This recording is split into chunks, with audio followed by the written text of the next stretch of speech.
প্রিয় শিক্ষার্থীরা, কেমন আছো সবাই? আশা করি যে যেখানে আছো সবাই ভালো আছো, সুস্থ আছো। শিক্ষার্থীরা,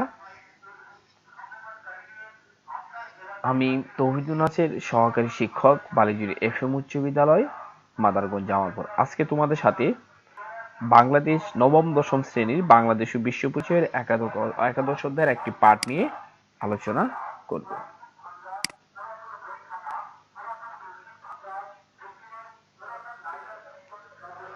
শিক্ষার্থীরা, আজকে তোমাদের সাথে আলোচনা করব বিভিন্ন অর্থনৈতিক ব্যবস্থা নিয়ে। এ পাঠ শেষে তোমরা মোট জাতীয় উৎপাদন কি তা বলতে পারবে, উৎপাদনের বিভিন্ন উপকরণ ব্যাখ্যা করতে পারবে। মোট জাতীয় উৎপাদন।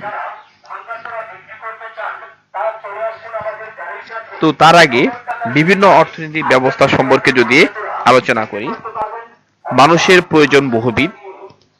তার খাদ্য, বস্ত্র ও বাসস্থানের প্রয়োজন, সুশিক্ষা ও সুস্বাস্থ্যের প্রয়োজন, এছাড়া সুন্দরভাবে বাঁচতে হলে প্রয়োজন বিনোদনের ব্যবস্থা, সুশৃঙ্খল ও নিরাপদ পরিবার, সমাজ ব্যবস্থা। এসব প্রয়োজন থেকে অভাবের সৃষ্টি হয়।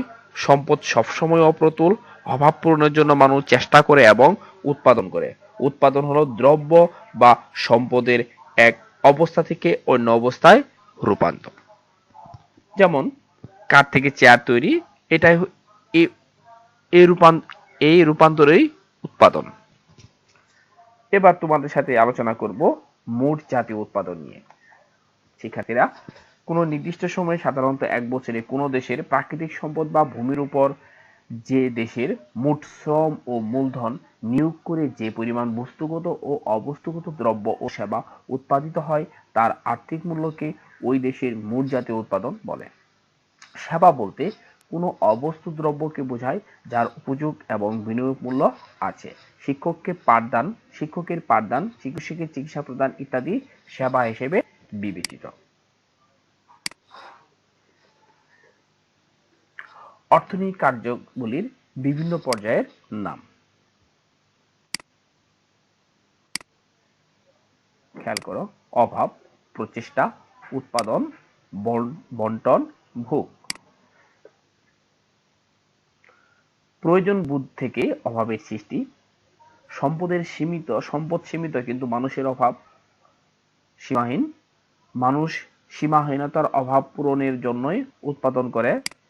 একটু লেখাগুলোর মধ্যে স্পেসের প্রয়োজন ছিল, তোমরা জিনিসটা বুঝতেই পারছো। কোনো কিছু পাওয়ার ইচ্ছা বা আকাঙ্ক্ষায় অভাব, একটু খেয়াল করো, আমি এগুলো আলোচনা করে ফেলছি। অভাববোধ থেকে অর্থনৈতিক কাজের সূচনা। উৎপাদন হলো দ্রব্য সম্পদের এক অবস্থা থেকে অন্য অবস্থায় রূপান্তর। আমি ইতিমধ্যে এই বিষয়গুলো আমি আলোচনা করেছি, আর লেখাগুলোর মধ্যে আমি আবার বলি, একটু স্পেসের প্রয়োজন ছিল। উৎপাদনের উপকরণ চারটি, যথা ভূমি, শ্রম, মূলধন, সংগঠন। আমরা তোমাদের সাথে আমি উৎপাদনের চারটি উপকরণ নিয়ে আলোচনা করলাম।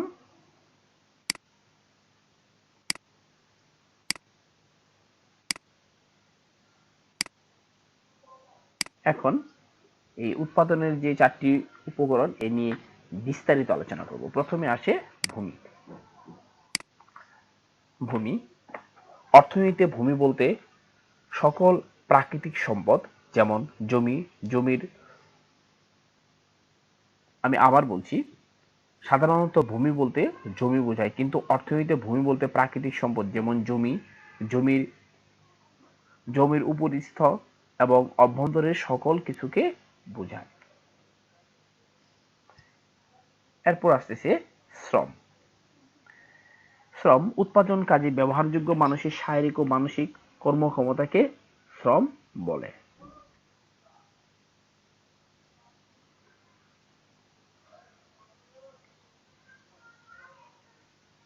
শিক্ষার্থীরা,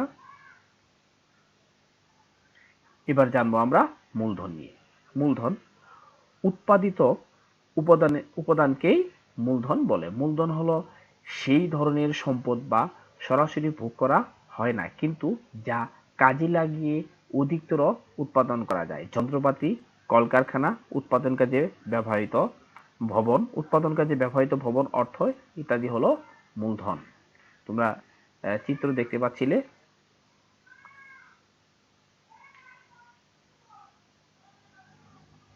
মূলধনের কিছু বৈশিষ্ট্য রয়েছে। দেখো, উৎপাদনের উৎপাদিত উপাদান,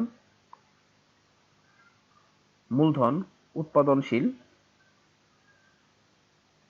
মূলধন নিষ্ক্রিয়,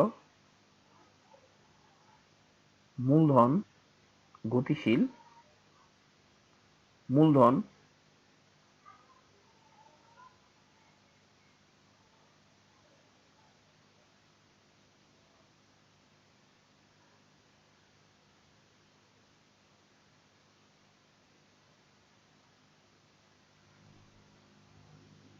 দেখতে পাচ্ছ তোমরা।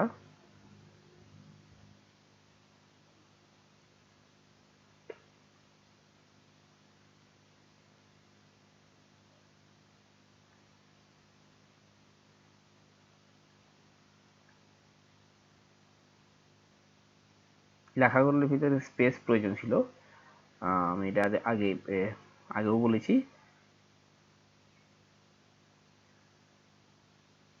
এবার জানবো সংগঠন নিয়ে। কোনো নির্দিষ্ট লক্ষ্য অর্জনের উদ্দেশ্যে উৎপাদনের উপকরণ, ভূমি, শ্রম, মূলধনকে সমন্বয় সাধনের মাধ্যমে উৎপাদন পরিচালনা ও বিপণনের ব্যবস্থা করার কাজকে বলে সংগঠন, এবং যিনি এই কাজটি করেন তাকে বলে সংগঠক বা উদ্যোক্তা।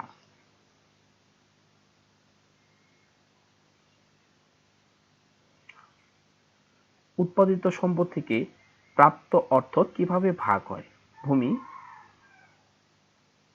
ভূমিতে খাজনা দিতে হয়, শ্রমকে মজুরি দিতে হয়, মূলধন থেকে হয় সুদ, সংগঠন থেকে হয় মুনাফা। এগুলি হচ্ছে উৎপাদিত সম্পদ থেকে প্রাপ্ত অর্থ ভাগ।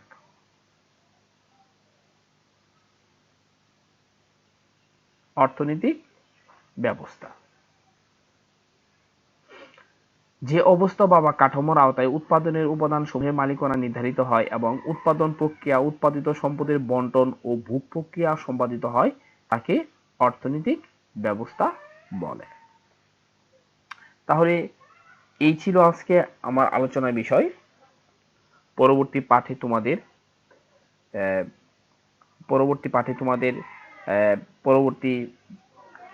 পরবর্তী ক্লাসে তোমাদের পরবর্তী পাঠ নিয়ে তোমাদের সাথে আলোচনা করব। এ পর্যন্ত ভালো থাকো। আল্লাহ হাফিজ।